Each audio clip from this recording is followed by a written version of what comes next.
All right, great. So today we have my buddy Max Altschuler on the show, and Max and me met. I think we met online. We met somehow online. I don't know if it was on Twitter or email, but basically, I was thinking about teaching a Udemy course, and through my trusty friend Reportive, when we connected over email, I think it was. I saw you worked for Udemy. I was like, I got to get to know this guy, and lo and behold, we met, and I was super impressed. So I wanted to have you drop some knowledge to some people today. Yeah, I think I had come across Lifelong Learner also, and you had some great information there. So it was great to connect, and I'm glad to be on here today. Yeah, man. So you're coming to us from San Fran? Yep, it's beautiful out. If you can't tell. I believe it. You have sunshine, and I'm cold in New York, looking at Yeah, skyscrapers out my window. Very I different just love scene. I just love rubbing it in my New Yorkers' faces. Yeah, It's yeah, great. yeah. Please try to refrain as much as possible. So I'm a huge. So I guess I first want to talk a little bit about Udemy because I've recently become obsessed with it and selling digital products on it. hmm It's amazing. That's great. And so tell me, I guess tell me about how you came across Udemy and how you got in touch with the company, and then we'll eventually talk about what you were doing there. Yeah, so I was actually living in Nicaragua when I came across Udemy, and I was working on a kind of a startup. I mean, we didn't really see it as a startup. We saw it as a means to an end. So our goal was to make American money while living abroad. And who is And we? so me and two of my buddies from college, they were living in LA at the time. I was just finishing up school at Arizona State, and I had one failed venture that just kind of fell to pieces towards right after I finished college, and so we started this social media business from nowhere. Had no idea what we were doing, but we wanted to make American money while living abroad, and our goal was to get to Costa Rica within I think about 3 months, no 2 months from the start of this business. So we started the social media business. I went back to New York from Arizona for a month of it, and we killed it. We were selling real estate agents, bars, and restaurants on handling their social media, building their Facebook pages, kind of doing a small scale, wildfire apps or Lujo or something like that. And it was something where we would sell things and we only knew how to do 40% of what we were selling, and that was kind of the fun part Classic. because yeah, exactly. It forced us to learn, Yep. new programming languages or, forced us to figure out just different ways to hack things together. So, took that to Costa Rica for a month, then Nicaragua for a month. Got a little ambitious and antsy once we were down there, and decided to, come back to the States and either scale that or get into, an interesting young, startup. So, Can I stop you what? for a second Yeah, and just go for say it. that I think it's so awesome that you essentially pre-sold something that you didn't know how to do, knowing the fact and then that forced you to basically go and do something. Yeah.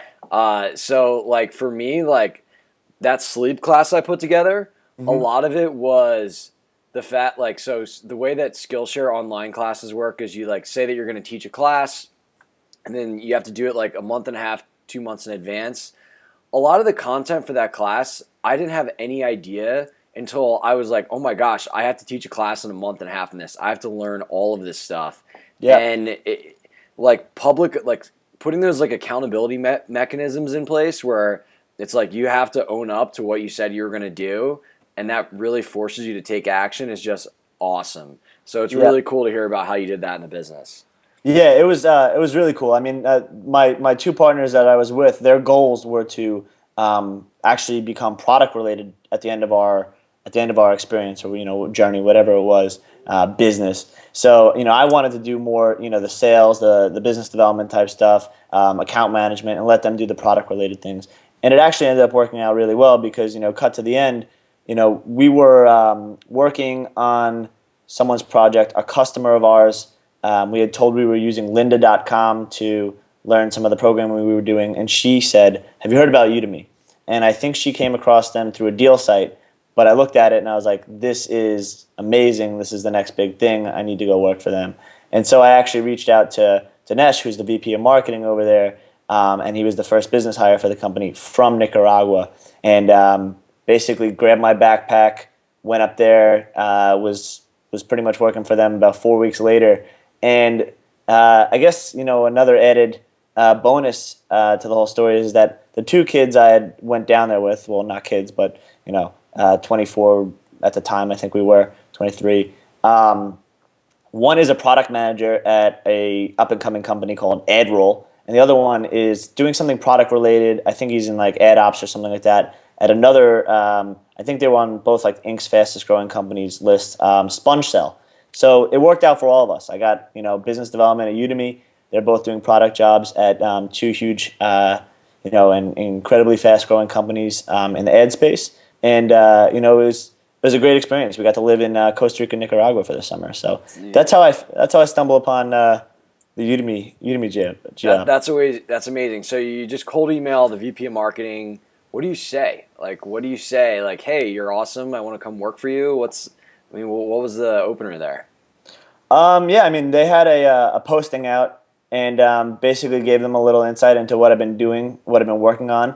And I think it's when you're already building something, you're already working on something and you have a passion for what they're doing, it's a lot easier for you to be like, I can do this. Like, I just sold all these people on something I didn't even know was working. Like, you have something that is working. I can come in there and sell that. I love that idea. I'm passionate about it. Like, there's nobody better than me. And you just have to kind of badger them into doing it, because that's what, like, they're going to want you to be persistent and sell yourself to your customers and sell the business to their customers.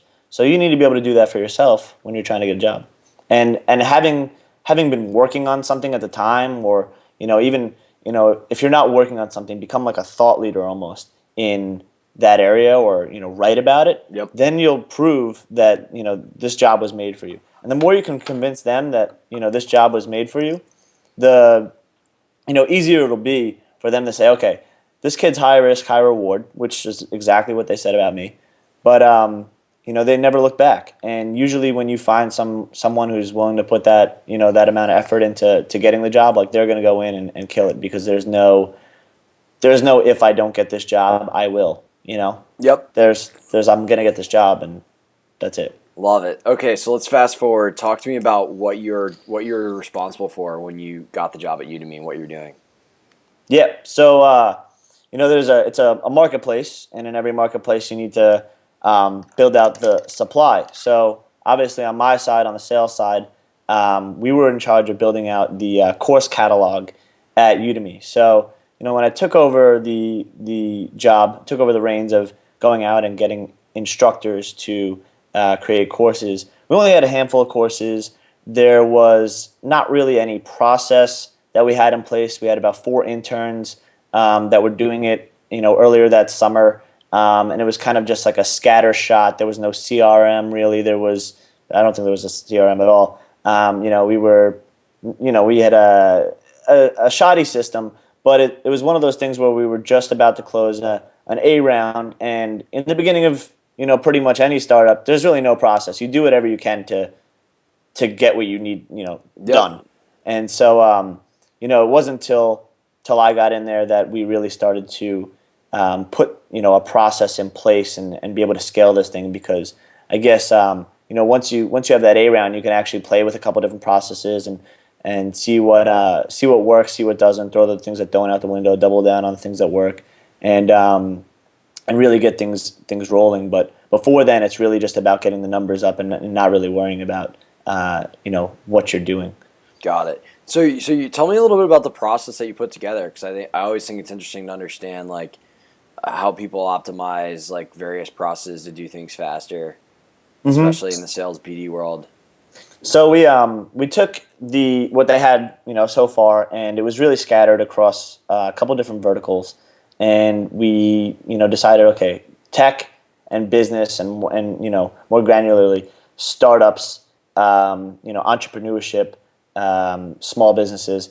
That area is actually like exactly where we wanted to go. And music, lifestyle, those other things didn't really matter so much in the beginning. We needed to develop like a strong core in one vertical and prove out that we knew how to grow that before we can move it to other verticals. So basically at that point, you need to find a way to find experts in all these different areas within these verticals. So you can break out, tech into every different programming language. You can break out, startups or business or, anything like that into all these different, compartmentalize basically that vertical. So for business, you'd have like, growth hacking. And so part of growth hacking would be, learn great R, learn SQL, learn, let's see, what else would be part of that? Like Excel spreadsheets or, a course that we can bring in that was taught by like Andrew Chen or Noah Kagan or something like that, like early Facebook. Like, so you play on basically celebrities, like niche celebrities, or you play on the actual topics that you need in those areas. So once we had all those topics together, and different ways to find that would be to look at other marketplaces or look at some of the best sellers. Like if you go on Amazon.com, you can find out best-selling business books. And so we can use, okay, if the books are bestsellers, why wouldn't the courses be? Obviously, that doesn't work every time. But you need to find a way to put together a list of, basically like a hit list.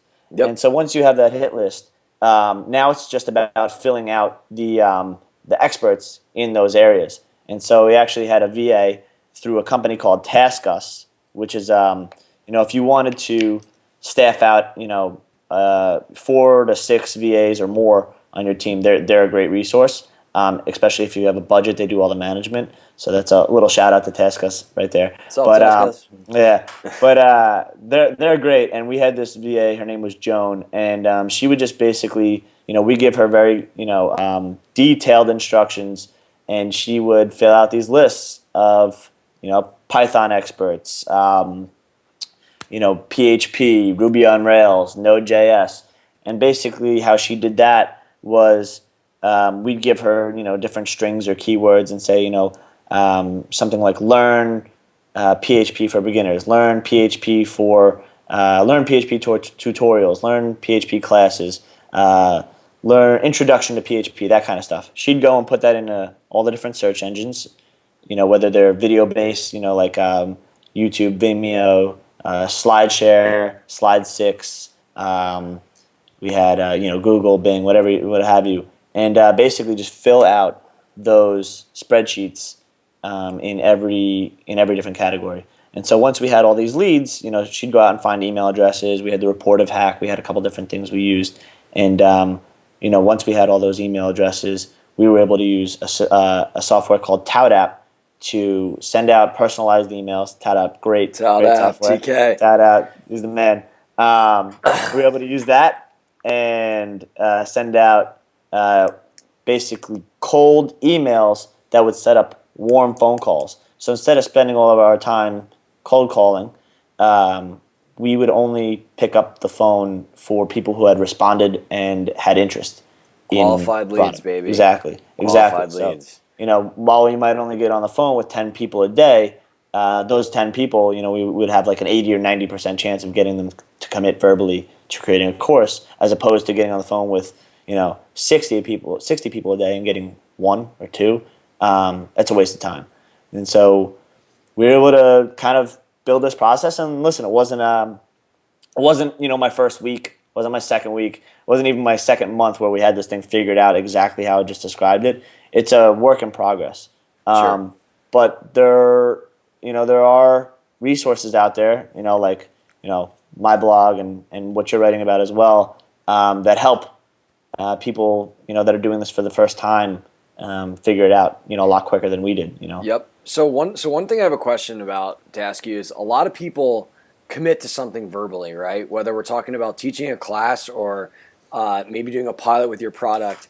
But when it comes time to put, rubber to the pavement, they don't actually do it, or they're slow, or whatever it is. It doesn't get done.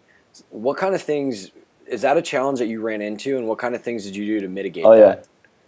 Yeah, that's a huge hurdle. One of our, I guess, a couple things that were really big for us or big hurdles for us were that it's very new, it's very heavyweight activity, and there's no guaranteed upside.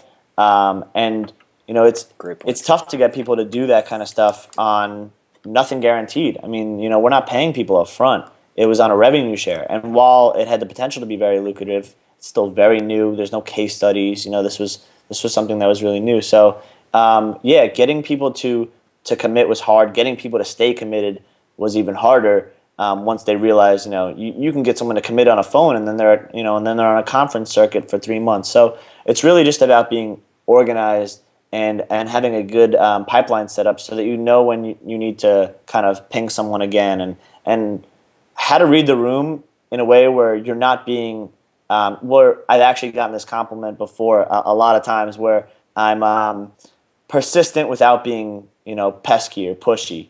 It there's a way to read the room, and I don't know if I can explain it. It's just something that's like you can just feel. But when you're contacting someone, you're trying to get them to do something for you. You shoot them an email and they don't respond, and you maybe shoot them another one 3 days later, and they don't respond to that. And then what's the follow-up schedule that's not going to piss this person off while you still are getting them to do the things you need them to do. So you just have to feel it out. It's different for everyone, but having a really organized pipeline, whether it's in a CRM or an Excel spreadsheet, however you want to do it, having a really systematic follow up is the biggest way to get people to continue to do things, and just doing it in a way where it's if your messaging is right, it should never come on as being too pushy. Right. And there are certain things read some sales books. There are certain things you can do if you lost someone. In the pipeline, there's always the whole apology thing. Love that. Yeah, Blame yourself. Blame yourself. Exactly. I'm so sorry. No, it's not you. Exactly. I'm so sorry if there's something I did wrong in this process. I just think this product is perfect for you, and I really wanted to make sure we had every chance to get you involved here. It doesn't matter how you do it, but if the messaging is right, you probably won't be seen as too pushy. But being organized is the number one thing. You need to be organized, and you need to understand when the last time you spoke to them. Keep notes, and as long as you keep a good pipeline, a good CRM, and you're on top of that, you'll be good. But honestly, there was actually a point, probably in my third or fourth month, where I was underwater with account management while trying to prospect pretty much. And that's that's just how it goes at a start. That's a good problem to have. If you have too many people in your pipeline and you're still having to do outreach, it's a great problem to have. And so that's actually when we hired one of our next business side hires, Alex Moses, who came in and did great work on the account management side of things. So is account management for you essentially course creation? So this person's committed. Yeah. Now we need to get this person up and live. Yeah, so that's the whole process. It's debugging, going back and forth with tech. Somebody's uploading videos, and then the uploader breaks. Now you have to go back and forth with them. Once you start getting publishers on board, so in I think my second or third month, we had a contract signed with Pearson, which is one of the largest tech publishers in general in the world, and so going back and forth with them on certain things, especially during not even just the contract phases, but the uploading courses phases, you get bogged down by a lot of this account management type stuff. So yeah, a lot of it was the onboarding process, and for us, it's not a typical sales role. It's an educational. We're evangelizing the product, we're educating.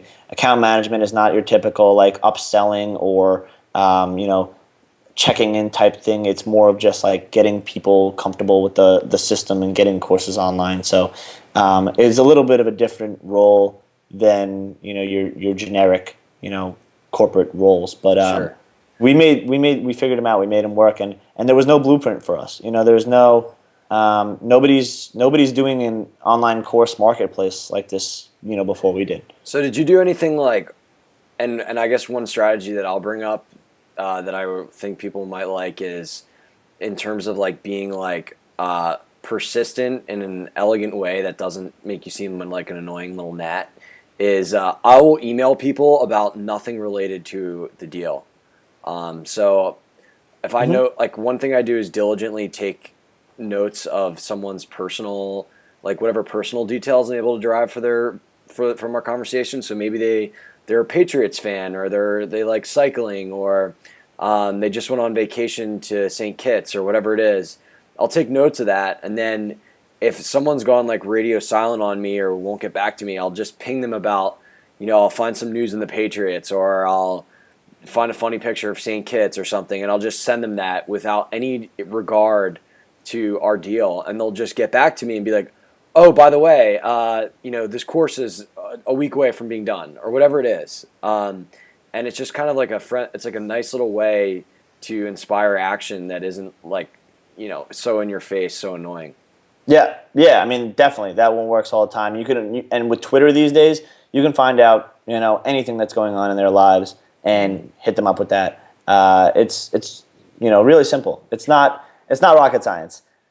It's just social, being social. So Yep. Not everybody has it, but if you're in a business role or a sales role, you should be able to understand how to get through to people, and just kind of how to react and how to read the room. Did you do anything like artificial deadlines to expedite the process or get people to actually move? Because I imagine it's like, yeah, sure, I'll do this, and then actually getting somebody to do heavy lifting is a whole different story. Yeah, so there were artificial deadlines, or they were actual, depends how you want to look at it, but we called them real deadlines. I mean, the first course up in a category usually gets the most love from like our marketing team. So that's something we can say for anybody putting up a new course. If it's a completely new topic, then we're going to test it. That's what we do. I mean, we do our own advertising, we do our own marketing, and when we test courses, when we run ads, we run courses. We don't run like come to Udemy. We say come and take this course, and that's something we tell our instructors. So if a course is if there are 4 people working on a certain topic, they could all be taking different angles on the topic, but the first one finished might be the one that we end up marketing. So there is a little bit of a rush to get things done, and you can call. I guess people can see it as artificial, but for us, we say it's real. It's Yeah. There's something. There's an urgency there. Listen, man, I'm creating courses. I want to Yeah. get promoted by. I want to get that internal promotion. Yeah. That's awesome. So Udemy, you help build out the supply side marketplace, which is ultimately a huge part of the business, because without that you don't have the demand side. So talk to me about your most recent. So you left Udemy. How long ago did you leave Udemy? So left Udemy about a month ago, and took some time to really figure out what I wanted to do next. Wasn't really exactly sure about what else was out there. Didn't want to. One, I would never like start interviewing for a company while I was still at Udemy. I spent a lot of long days with those guys, working on that product from the early stages and working on that company with them for a long time. So could never do something like that to them. And 2, I wanted to exhaust all my options. Coming from Udemy, I have a skill set that I've acquired, just pretty much building out different areas of revenue for the company. So I want to replicate that, and I want to do it for something something really interesting in it. And it doesn't have to be the sexiest company, but I want to work for a company that makes money. Non-sexy companies usually make money, right? Exactly. I don't need to go work for some crazy new startup that gets all the hype and press. Facebook Graham. Yeah, I don't need that. I want to go somewhere that's making money, that's profitable. That's the only thing that matters right now, and it's a good choice right now so far. So I think you took an interesting approach, because a lot of people I talk to say it's much easier, and granted you're in a unique position where you helped grow a company, and a company that a lot of people know about from an early stage to a point where it seems like they're scaling. Talk to me about because a lot of people say the best time to go and get a new job is when you already have one. You kind of took a different approach. Talk to me about your rationale behind that. Yeah, I think if you're besides the ethical part that you touched on. Yeah, I think if you know your stuff, then you should be able to sell anyone that your stuff. And it helped that Udemy is doing really well. We raised a $12.5 million B round in December, so we got we got that press, we got that coverage. People in the startup world, when they see somebody coming from Udemy who's been there since before the A round, they can you can kind of put two and two together. Okay, like it's not just somebody who's just applying from a job from a random place. Like I've already had a lot of startup experience throughout those certain stages. So I think that helped a lot. But I had I didn't put a resume together at all. I had actually put a blog together instead. Based on some of my learnings at the company and in my experience just being around startups and we call it sales hacking and whatnot. But we can have our fun too, not just growth hackers. But That's right. That's right. yeah, but I basically just showed off what I know and what I've been doing and told people been really truthful and just kind of telling people about my experience and what we've been doing and sharing about how we built the process, just like I'm telling you about right now. And I think it helps to have been building something. It helps to kind of be a thought leader on something. If I had done it all over again and um, I didn't come from Udemy. Like if I was going to look for a job right now in a startup, I would be building something. Like I would be doing something on the side that I can talk about. Like I last year we started a charity event called Push Up Charity, and we raised 10.5K for 5 different charities that we had in the event. This year we're doing it again, and I think we have 3 charities, and then we have a couple more startups this year. The buy-in's bigger, and we should raise about 20K for those charities. And that's just something on the side that you don't need to have any prior connections to do something like that. But it makes it makes you look so good Right, because you've you're moving. actually executed on something, and so Exactly. you were kind of of the mindset that you didn't want to preclude yourself because you were so confident in yourself and your skill set. You didn't want to preclude yourself from any potential opportunities by having to kind of go behind the scenes and look for a job. You wanted to kind of shoot off a road flare. It was like, listen, I'm on the market. This is what I've done. Yeah. Who all is out there? I had faith in the network I've built over the last 2 years and the skills that I built that you know when I left Udemy I kind of shot out a message when I was like ready to tell people I was leaving, so it was like a week or two later, but I shot out a message on my personal Gmail. It was just like, hey, left Udemy, company's doing great, but ready to get into something new. Really want to get into something like seed round or A round or possibly even start my own thing. But if you have any friends or know anyone that's looking for a BD guy and you want to do them a favor, tell Of them I'm course, available. And so you want to make them look it's good. exactly like you're doing your friend a favor by introing them to me. And it was just a casual email that was I had built a decent network out here of like friends in different sales roles, different startup roles, and just people that are out here that whether it's here in New York, that could intro me into people. So I had faith in my network. I had faith in my experience, and I wasn't too worried that I was going to be solo for very long. Like Sure, sure.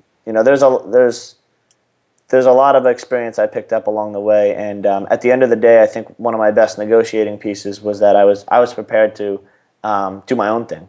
Yep. And honestly, before I do my own thing, I'd love to be thinking about I'd love to be thinking about it before I decide Right. to just do it. But if it comes down to it, like I've met some founders over my time in this industry or whatnot in startups that I felt I could do better than. Why not? I don't understand what Dude, we're you're all same flesh and blood. It's what makes them any more more successful. You just got to try hard and figure it out on the way. so I love it. There's certain people that somebody said to me that has started a very successful company. Multiple people have said this to me is, listen, like you're never going to be 100% prepared, Hmm. right? It's that's not what it's about. It's about whether you are able to see an opportunity and have the balls to seize it, and Yep. and ultimately you should be the person that's able to execute on that better than anybody else. And if you're in that position, like, you should go for it. And yeah, I mean, I think that's a great point. And ultimately, like, you're exactly right in terms of negotiation. Like, when it's like your ability, your optionality, and your abilitiness to walk is really how much leverage you have in negotiation. And in terms of like job stuff, if you're just incredibly confident in your own abilities, like that's what's going to provide you the most leverage for negotiation. So let's talk about your new gig. I saw the title on LinkedIn, VP of Biz Dev, AttorneyFee. So tell me about what AttorneyFee does, and then I want to talk about what you're doing there. Yeah, so we've created a way to kind of aggregate data based on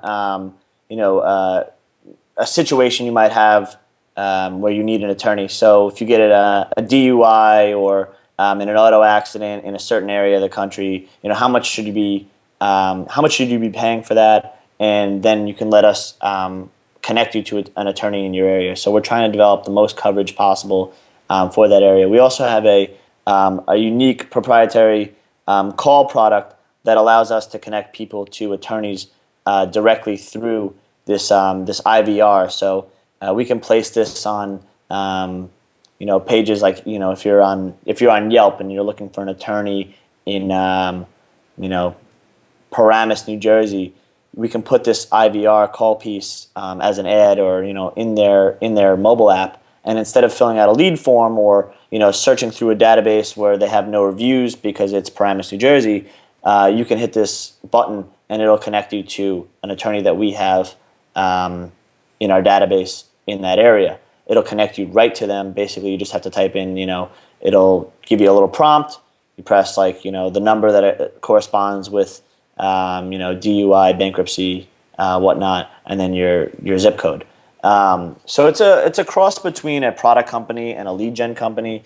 We're calling it more of a product company, but we're definitely monetizing it right now off lead generation. Yep. And so my job is to go out and find some of these big companies that want to work with us, like I just mentioned the Yelp situation or something like that, that can come in and bring us leads. And we have an office in Chicago that is selling attorneys on joining our database so that they can purchase the leads for us so we can expand our coverage. So again, completely unsexy, but bootstrapped, profitable, and really smart team, great team that they put together, and going really well so far. I was really excited about what the potential is with the company.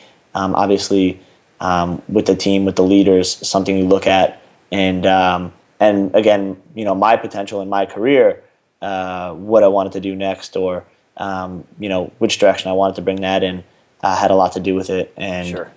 It gave me a lot of room to do a lot of different things at a company that was already doing exciting things. I can get in here and just go instead of getting in at a smaller company and kind of waiting for the product to mature a little bit. I can just the product's there and I can just immediately get into the biz mode. So it fit in a lot of different ways, and again really excited about it. I think that's a classic mistake, is like a lot of startups hire a biz dev person before the product's ready, and ultimately the guy sits there and twiddles his thumbs. And you can pre-sell. You can only pre-sell so much, right? Yeah. So I mean, it's an awesome situation when you can just step in and hit the ground running. So it sounds like that's almost like at least one way that you're going to be trying to achieve growth is publisher development. Is basically doing kind of what I've done at Single Platform in terms of getting real estate on sites where there's already intent to find these people. Yeah. So it's publisher development, and then once that's built out and it's kind of what if we can get deals with some of these bigger publishers, that'll kind of be on just maintenance mode. It'll be automatic, and then there's a couple of different things in the I was going to say, and there's a rev share between you and the publisher per lead. Is that how it works? Yeah. So we like to run on a rev share. We have a different lead structure, but I won't get into all that right now.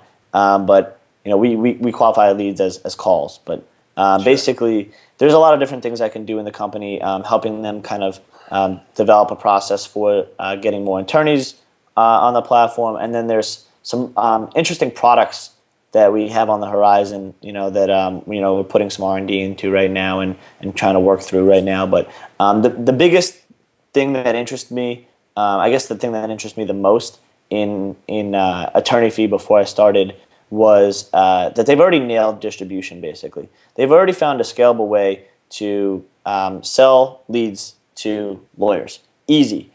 If you have distribution and you have interesting products on the horizon, you can sell anything you create. You already have your initial users.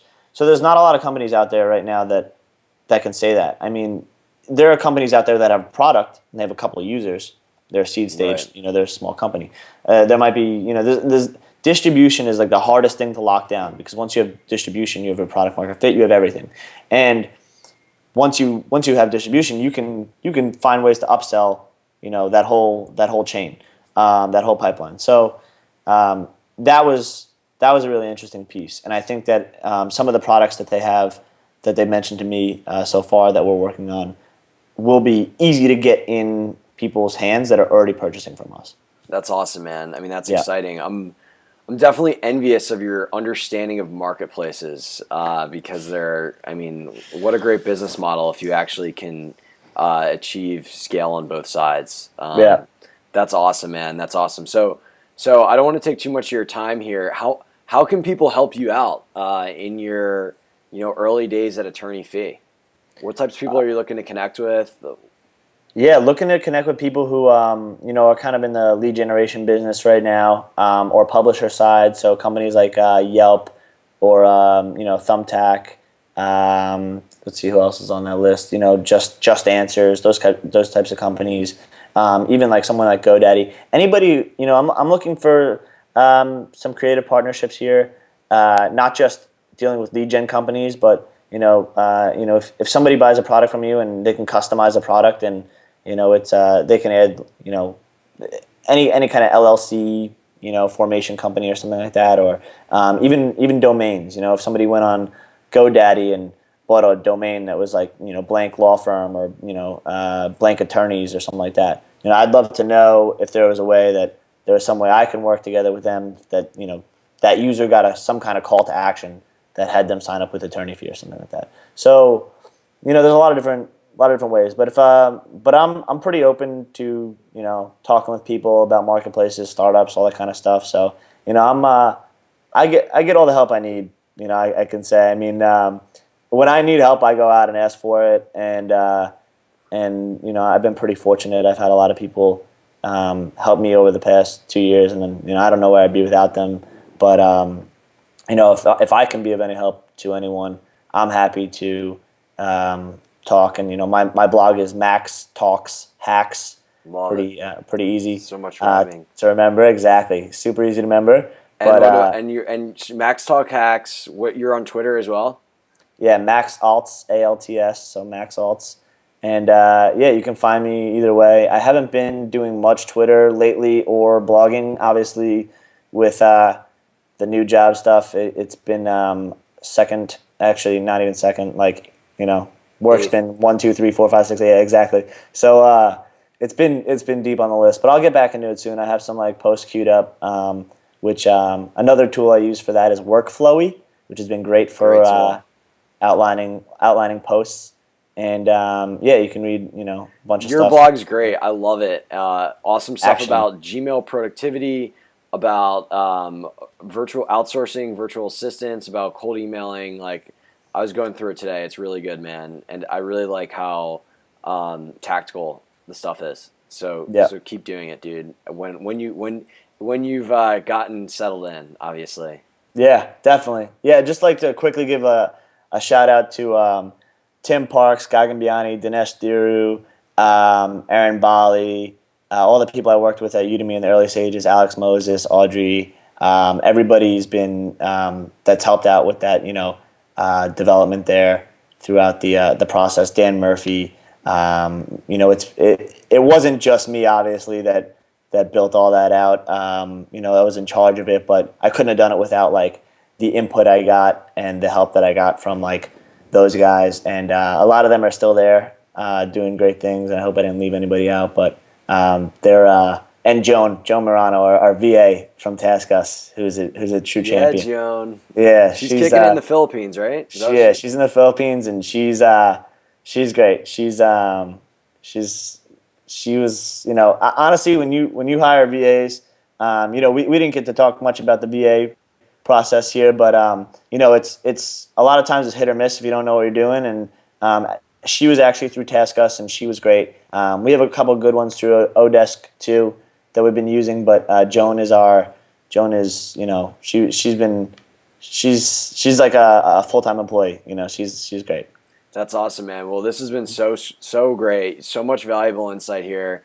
I can literally I can smell your hustle through the computer screen, and It's just my it's BO. no, dude, no, it's awesome. It's awesome. I love your energy, man. Cool. Well, thanks so much. You definitely got to let me know your next time in New York, and I look forward to watching you just do some really really good stuff at AttorneyFee, man. Good Thanks, stuff. man. Thanks, man. I'll talk to you soon, though. I'll speak to you in a little bit. All right, sounds good, buddy. See ya. See ya.